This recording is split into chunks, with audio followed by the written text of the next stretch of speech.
I love fighting games, but the irony is that I don't really play them.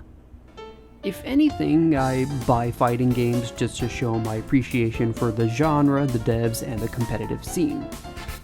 And I'm pretty sure I'm not the only one who does this, choosing to be a spectator rather than a participator. There are plenty of tutorials on YouTube telling us that anyone can get good at fighting games, it just takes practice. This is a statement I agree with. Any skill or craft in life improves through repeated practice. But despite that, why are there so many of us, including myself, who are still afraid of learning fighting games? One of the first and confusing thing about the fighting game genre are the controls. I know quarter circle and half circle motions are what gives fighting games their identity. But from an outsider's perspective, it seems unusual. And I just don't understand the logic for most of these. Here's an example. I perform a quarter circle back and my character traverses downward.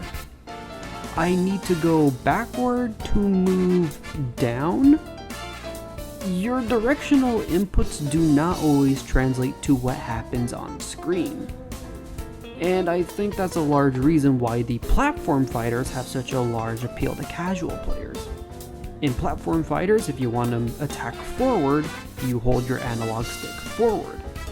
If you want to attack up, you hold up. In traditional 2D fighting games, a quarter circle forward or backward motion can result in your character moving in any possible direction. Maybe they won't even move at all and instead shoot a projectile. And then you have whatever this motion is. Like, no, seriously, how do you do this? And this is all primarily revolving around the analog controls. So what about the rest of the buttons? I want to ask another question first. Why are fighting games one of the few genres that new players resort to button mashing? I'm not a psychologist, but I could probably still provide an answer based on my own experience. Every button in a fighting game does something, and you are very likely going to use all, maybe even most of them, in a very short window of time. I quickly want to take a look at games outside of the fighting genre. Celeste is a platform where you have a jump, a dash, and you can hold on to walls. 3 commands for 3 buttons. In action-adventure games, every button does something, but most of your playtime will consist of you using an attack button, a dodge or block button, a targeting system, and maybe a heal button. 4 commands for 4 buttons. Most controllers on the market tend to have somewhere between 14 to 16 buttons. And this is including the shoulder buttons, the start and pause buttons, and the directional pad. Fighting games will require you to use about 8 to maybe 10 of those buttons in rapid succession. Compare that to Celeste, a game that takes about 8 hours to complete and only requires you to repeatedly press 3 buttons during those 8 hours. As if learning the control scheme wasn't challenging already, you still need to learn how to use your controller of choice. I remember when I first got interested in fighting games back in 2012, there was a bit of a war between those who use controllers and those who use arcade sticks. This feud seems to have died down a lot over the years, and now we have brand new controllers such as the Hitbox and whatever this thing is. These days, playing with the PlayStation 4 controller is socially acceptable, but I can't help but also notice that still, a lot of players resort to an arcade stick. The claim I've always seen is that arcade sticks tend to be more accurate with motion control inputs, and pressing 2 buttons together for a super move feels natural. Please let me know if any of this claim is true. If you choose to invest into an arcade stick, you need to learn it before you can even learn the game. Here's a scenario for you. You have a friend named Tyler. He plays League of Legends. He tells you that his teammates are trash. They are intentionally griefing him, making the game miserable and borderline unplayable. You can see that this game takes a toll on his sanity. Despite the frustration and anguish, Tyler continues to play the game that causes him so much pain. How many of you know someone just like Tyler?